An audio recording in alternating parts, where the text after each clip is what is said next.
Welcome friends. রাজ্য অর্থ দপ্তর থেকে একটি গুরুত্বপূর্ণ অর্ডার, বেতন বৃদ্ধির অর্ডার প্রকাশিত হয়েছে। আজকেই প্রকাশিত হয়েছে 3রা মার্চ 2025।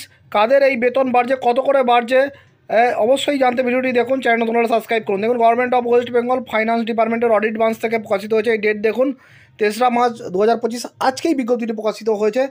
রাজ্য সরকারের সমস্ত ডিপার্টমেন্টে যে সমস্ত ড্রাইভাররা যুক্ত আছেন, শুধু রাজ্য সরকারের সরাসরি রাজ্য সরকারের দপ্তর নয়, এছাড়াও কর্পোরেশন, স্ট্যাটুটরি বডিজ, আন্ডারটেকিং, মানে ওয়েস্ট বেঙ্গল গভর্নমেন্টের কন্ট্রোলে যে সমস্ত অফিস আছে, সেখানে যে সমস্ত ড্রাইভার আছেন, অবশ্যই কন্ট্রাকচুয়াল বেসিস যে সমস্ত ড্রাইভার আছেন, তাদের এই বেতন বৃদ্ধি হলো।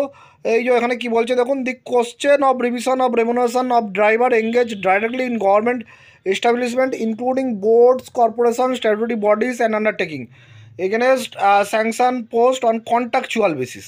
তাহলে দেখলেন, কন্ট্রাকচুয়াল বেসিসে যারা রয়েছেন এই সমস্ত জায়গায়, তাদের বেতন বৃদ্ধি হচ্ছে কবে থেকে না, 1 জানুয়ারি 2025 থেকে তাদের এই বেতনটা বৃদ্ধি হচ্ছে। এবং কত বেতন হচ্ছে দেখুন, এই যে অন ইনিশিয়াল এঙ্গেজমেন্টেই একদম, মানে প্রাথমিক যখন তাদের নেওয়া হবে, একদম ইনিশিয়াল এঙ্গেজমেন্টে তাদের 16,000 টাকা। On completion of 5 years from initial engagement, 5 বছর কমপ্লিট হলেই হয়ে যাবে 20,000 টাকা। On completion of 10 years from initial engagement, যদি 10 বছর কমপ্লিট হয়ে যায় তাহলে 25,000 টাকা হবে।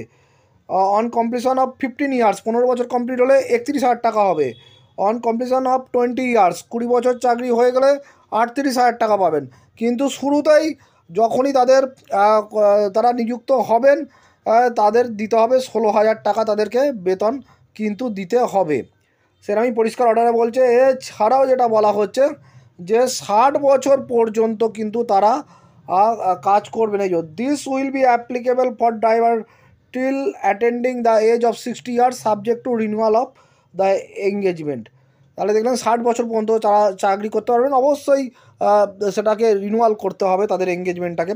এছাড়াও এই যে the base remuneration of drivers engaged through agency will be 16,000 per month. তাহলে দেখলেন, যখনই প্রাথমিকভাবে সে নিযুক্ত হবে তাহলে হচ্ছে 16,000 টাকা তাদেরকে বেতন দিতে হবে। যথেষ্ট ভালো খবর। হাজার হাজার এরকম কন্ট্রাকচুয়াল ড্রাইভার রয়েছেন, কেননা পশ্চিমবঙ্গ সরকারের দপ্তরগুলি এছাড়াও ও সমস্ত জায়গায় পশ্চিমবঙ্গ সরকারের কন্ট্রোলার আছে। এরকম যে কোনো অফিসে যারা ড্রাইভার রয়েছেন তাদের জন্যই এটা কিন্তু অ্যাপ্লিকেবল হলো। ভিডিওটি শেয়ার করুন যাতে সকলে জানতে পারে। ধন্যবাদ।